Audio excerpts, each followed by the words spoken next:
সোনার পালঙ্কের ঘরে লিখে রেখেছিলাম দ্বারে, যাও পাখি বলো তারে, সে যেন ভোলে না মোরে, সুখে থেকো ভালো থেকো। এই রে, ঝড় আসছে মনে হয়।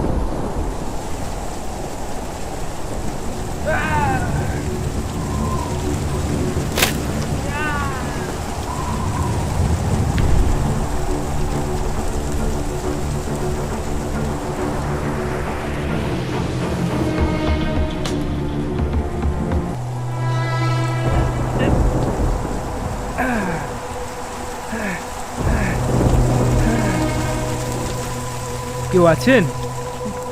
কেউ আছে? এই রে, নদীর উপরে আকাশ কে ওখানে? ওরে, নদীর ওপারে পাখির বাসা, মনে বধূ বড় আশা।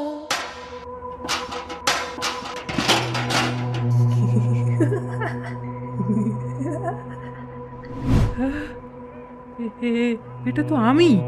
হচ্ছেটা কি আমার সাথে?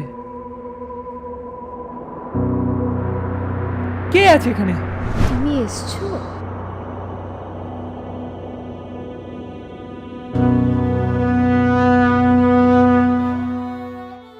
এই দেখো, এটা তোমার জন্য। কি গো এটা?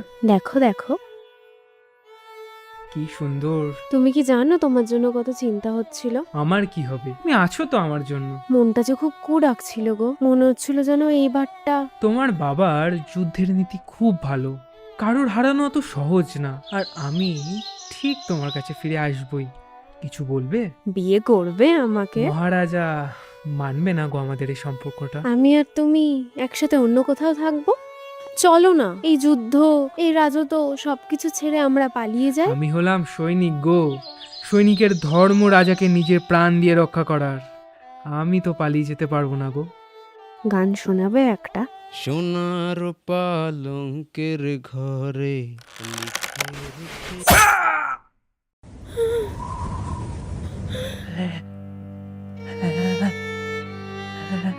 পেয়াদাদের রাজা হওয়ার স্বপ্ন দেখতে নেই।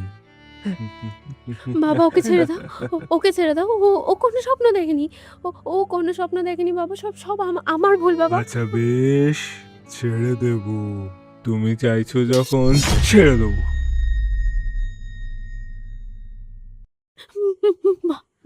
বাবা, যাও, ওকে বন্দি বানিয়ে দাও, সাথে এই দেহটাকে ওর সামনে রেখে দাও, যেন ওর মৃত্যুর শেষ নিঃশ্বাস অব্দি এই দেহটাকে দেখতে পায়।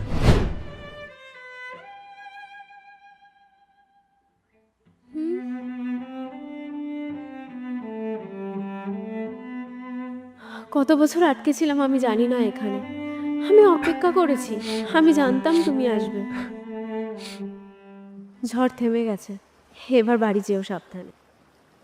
যাও পাখি বলো তারে, সে যেন ভোলে না মোরে, সুখে থেকো ভালো থেকো, মনে রেখো হে আমারে।